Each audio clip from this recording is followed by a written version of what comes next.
Di 1 tahun meninggalnya Ibu Tante Sylvia ini, mari kita membuka Mazmur 90.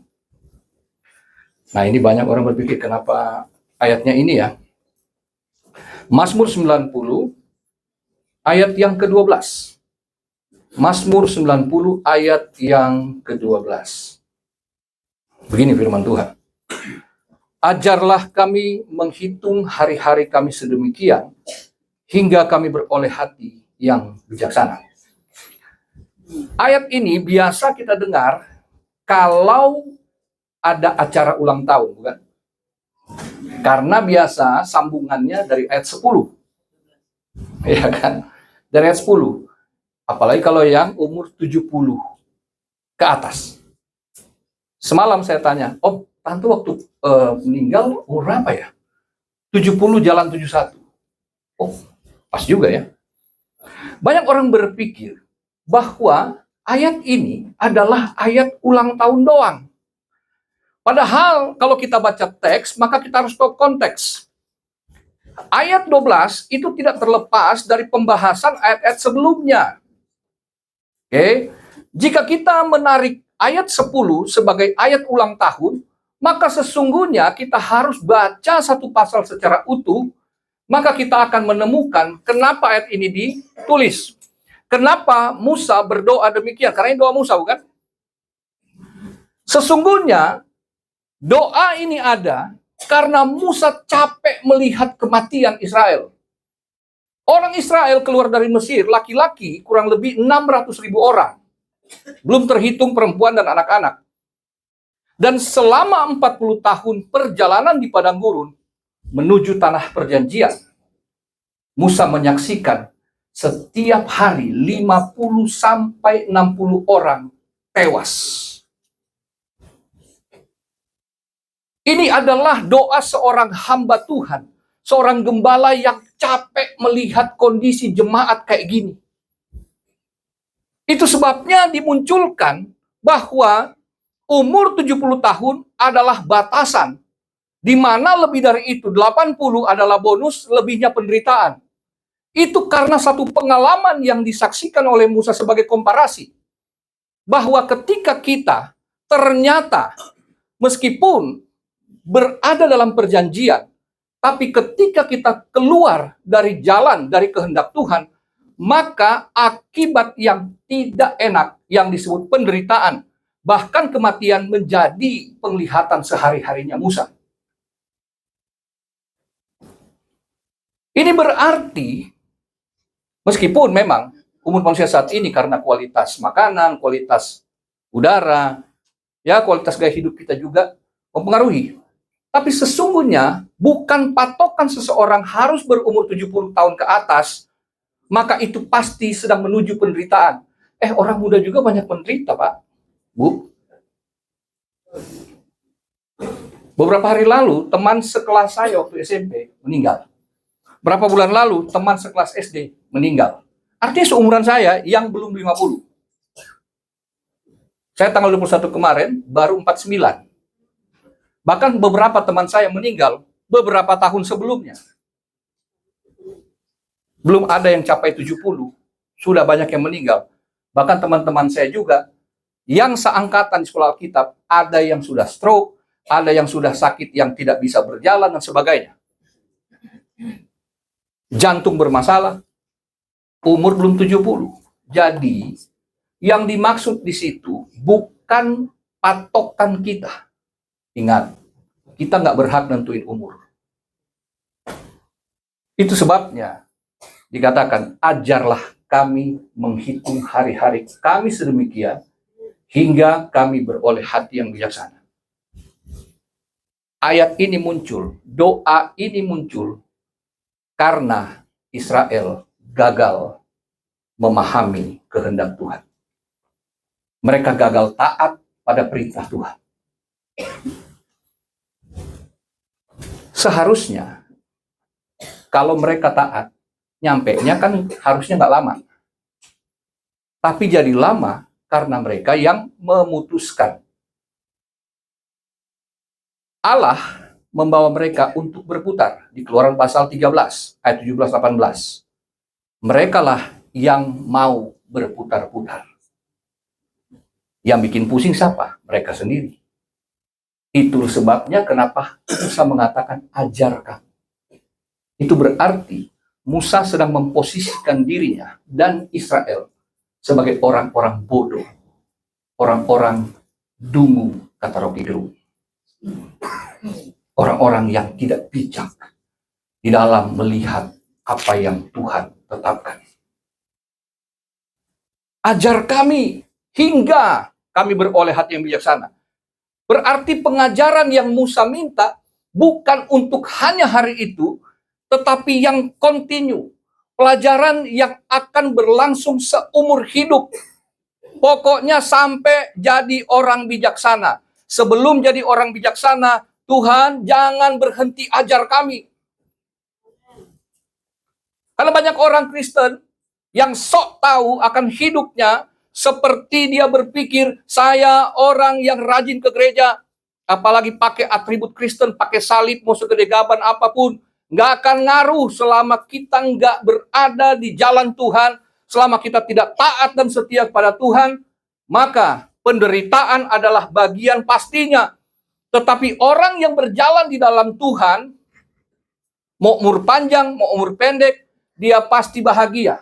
Amin. Kenapa? Karena diberkatilah orang yang begini dan begitu, kata Tuhan.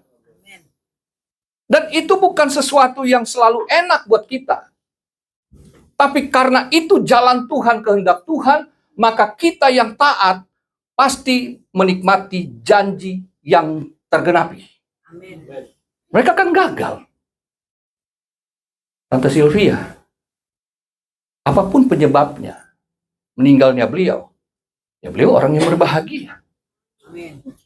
Karena dalam kesetiaan, bukan hanya soal penggembalaan, tetapi saya sebagai orang muda yang menyaksikan juga kesetiaan sebagai istri, sebagai ibu, itulah pelayanan terbaiknya.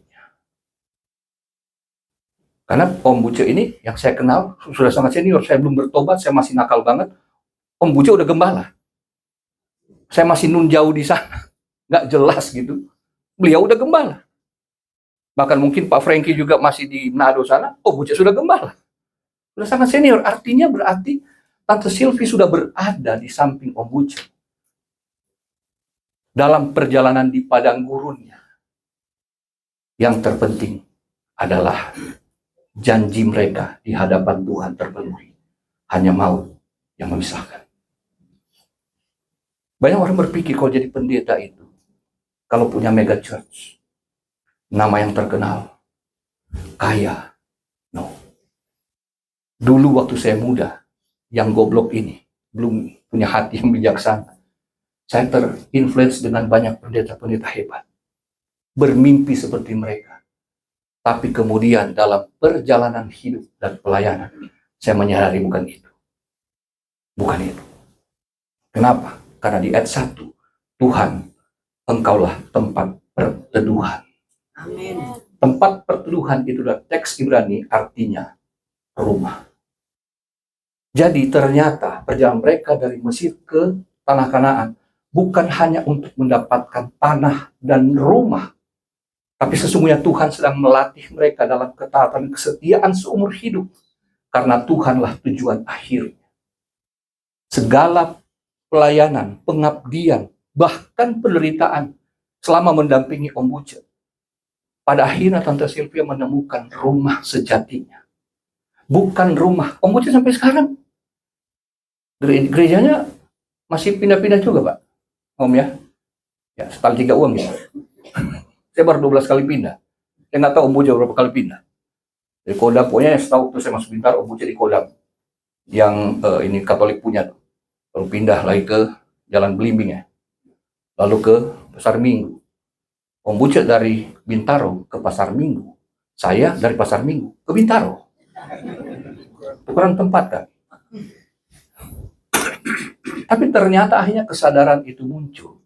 Bukan soal saya punya jemaat yang banyak, gereja yang besar. Tapi soal kesetiaan. sampai akhir. Amin. Loh, apa ukuran dari pelayanan hamba yang punya 5 talenta, 2 talenta, dan 1 talenta? Yang 5 jadi 10, hebat. Yang 2 jadi 4, hebat juga. Yang 1 harusnya sama hebatnya. Karena 1 harusnya menjadi 2. Karena keberhasilan 100% itu sama. Karena Alkitab mencatat sesuai kesanggupan masing-masing. Ada yang sanggup sampai gerejanya gede banget, punya jemaat ribuan. Ada yang punya gereja permanen, jemaatnya ratusan. Ada juga yang sampai mati, gembalanya hanya ibadah di rumah. Jemaatnya hanya berapa orang. Bukan itu. Apa kata Sang Tuhan? Engkau hamba yang baik dan setia. Masuklah. Almarhumah sampai akhir hidupnya nggak melihat tuh pembuka bangun gereja besar, jemaat yang banyak. Tapi kesetiaan sampai akhir itu ukuran. Bagi saya, di dalam syarat seorang hamba Tuhan, menjadi pendeta, menjadi gembala, adalah apa yang Paulus katakan pada Timotius. Punya 1 istri doang. Dan dihormati anak-anak. Sebab bagaimana kamu dapat melayani jemaat yang notabene orang lain kalau kamu sendiri tidak dihormati keluarga. Artinya kesuksesan seorang hamba Tuhan, seorang gembala sesungguhnya dimulai dari rumah. Amin. Pembucak di hari tua, ya gini-gini aja orang lihat. Ya pendeta senior kok gitu-gitu aja. Tapi di hadapan Tuhan, beliau adalah teladan kesetiaan. Dan sang istri telah membuktikan kesetiaan mendampingi sampai akhir. Ada seorang ibu pendeta berkata kepada suaminya, kalau kamu nggak sampai berhasil, saya mau pulang kampung. Serius. Dan beliau sekarang jadi pimpinan, maka istrinya bisa senyum-senyum. Artinya kalau istrinya, suaminya jadi pimpinan, pulang kampung dia. Pak Franky pasti tahu orangnya. Haleluya. Seperti itu. Padahal kita diajar, belajar dari Tuhan. Supaya atau sehingga sampai kita punya hati yang bijaksana. Itu proses. Orang nggak akan bijak dalam 1 malam. Ajarlah, itu dari teks Ibrani yada, artinya knowledge by experience. Orang bisa sekolah tinggi, jadi sampai doktor, ilmunya penuh, tapi tanpa kombinasi dengan pengalaman hidup yang up and down itu, dia nggak akan pernah jadi orang bijaksana. Orang bijak tidak identik dengan orang pintar. Tapi orang bijak bisa lebih hebat dalam menangani masalah dari orang pintar. Tapi jika orang beriman ada di dalam jalan Tuhan, dia pasti punya kombinasi yang ini. Dia punya knowledge, dia punya experience. Keren. Karena bijaksana itu bukan soal berapa banyak ilmu yang masuk, tapi seberapa dia dapat bertahan dalam situasi yang sulit, seberapa kuatnya dia menghadapi badai kehidupan, dan seberapa tangguhnya dia di dalam kekuatan menyemangati dirinya sendiri untuk tetap maju karena dia tahu Tuhan yang memimpin dia, Tuhan yang memberi dia kekuatan. Kadang-kadang tunggu-tunggu orang. Wah, siapa yang mau? Kadang-kadang Tuhan izinkan kita sendirian. Musa sendirian. Dia hanya bisa menghadap Tuhan, dan akhirnya dia tahu dia harus menyemangati dirinya sendiri. Maju terus, Tuhan beserta. Itu yang akhirnya dia wariskan kepada Yosua. Yosua seorang anak muda yang takut untuk maju menggantikan dia. Tetapi Musa berkata, jangan takut, Tuhan menyertaimu. Seperti aku disertai, kamu pun disertai.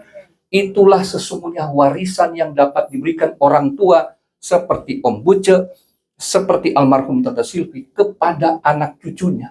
Sebab apa sih yang mereka bisa wariskan? Kekayaan bisa habis, nggak ada, belum lewat 7 turunan nggak habis. Kekayaan opa saya baru turunan kedua habis tuh. Orang bilang, waduh, 7 turunan nggak bakal habis. Saya nggak pernah ngerasain, saya keturunan ketiga. Tapi warisan iman itu akan menjadikan generasi di bawah kita generasi yang gagah perkasa, kata firman. Karena itu doanya setelah ayat ini baca. Doa Tuhan pulihkan. Berikan kami sukacitamu. Berikan kami kekuatanmu. Berkati anak-anak kami. Dan saya percaya seorang ibu seperti Tante Sylvia pasti tidak pernah lepas untuk mendoakan bukan hanya bagi suami, bagi penggembalaan, tapi tentu bagi anak cucunya. Kita harus belajar. Ajar kami Tuhan. Ajar itu dari pengenalan. Dapat mengenali Allah di dalam jalan-jalan yang tersulit hidup kita. Itulah yang dimaksud yada. Jadi kita bukan hanya tahu tentang Tuhan. Saya belajar teologi 10 tahun. Tapi apa gunanya itu ketika saya menghadapi masalah? Gak ada yang bisa nyangkut ilmu apapun selain saya berlutut dan meminta hikmat Tuhan. Dan disitulah saya akhirnya tahu, oh seperti ini Tuhan maksudmu dalam hidupku. Karena seringkali kita ini orang-orang yang sok tahu. Tapi ketika kita menjadi orang yang bijaksana, artinya kita menjadi manusia yang berpikir selayaknya Tuhan berpikir. Yang kita lihat bukan menurut pandangan dan pengetahuan manusia, tapi bersandar pada hikmat Tuhan. Dari sudut pandangnya Tuhan. Itu sebabnya banyak orang yang berpikir kenapa dia berani melangkah ke situ. Itu kan tidak mungkin. Tapi ada orang yang berani melangkah karena dia mampu melihat dari sudut pandangnya Tuhan. Amin.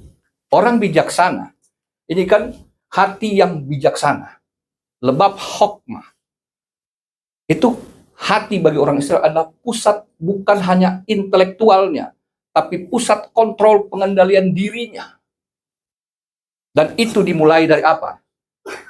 Amsal 1 ayat 7. Takut akan Tuhan. Permulaan pengetahuan. Permulaan hokmah. Kenapa?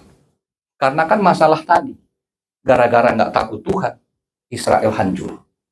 Jadi ternyata harus dimulai ulang. Harus di-setting lagi dari awal. Dimulai dari takut akan Tuhan. Karena orang yang takut akan Tuhan di ayat 11 itu, takut akan murkanya Allah. Bahwa ketika kita di luar Tuhan, maka semua efek samping yang buruk itu pasti mendatangi kita. Tapi ketika kita takut akan Tuhan artinya melihatlah dari sudut pandang Allah. Maka hidup kita akan hidup yang ada susahnya, ada tantangannya, ada deritanya, tapi kita akan cakap menanggung segala perkara. Kita akan mampu melewati itu. Meskipun saya masih muda, tapi saya sudah menghadapi banyak sekali tantangan. Saya sudah banyak menghadapi fitnah, tudingan-tudingan yang luar biasa seram. Tapi saya melihat itu dari sudut pandang Allah. Maka saya tidak pernah ada dendam. Tidak pernah ada luka. Tidak pernah kecewa terhadap orang-orang yang melukai dan ingin menghancurkan saya. Yang timbul adalah belas kasihan. Justru saya rindu mereka diselamatkan. Dan akhirnya perjalanan hidup saya kok enak juga ya. Padahal musuhnya banyak. Kenapa? Karena saya berjalan di jalannya Tuhan, melihatnya dengan pandangan Tuhan. Kalau saya melihatnya, pakai perasaan saya, pakai cara saya dalam menyelesaikan masalah, deritanya pasti panjang, masalahnya nggak kelar, musuhnya tambah banyak.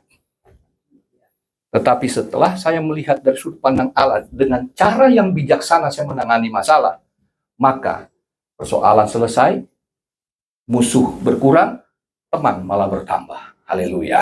Kalau teman bertambah, berkat bertambah, rezeki pasti bertambah. Haleluya. Iya dong. Kan gitu.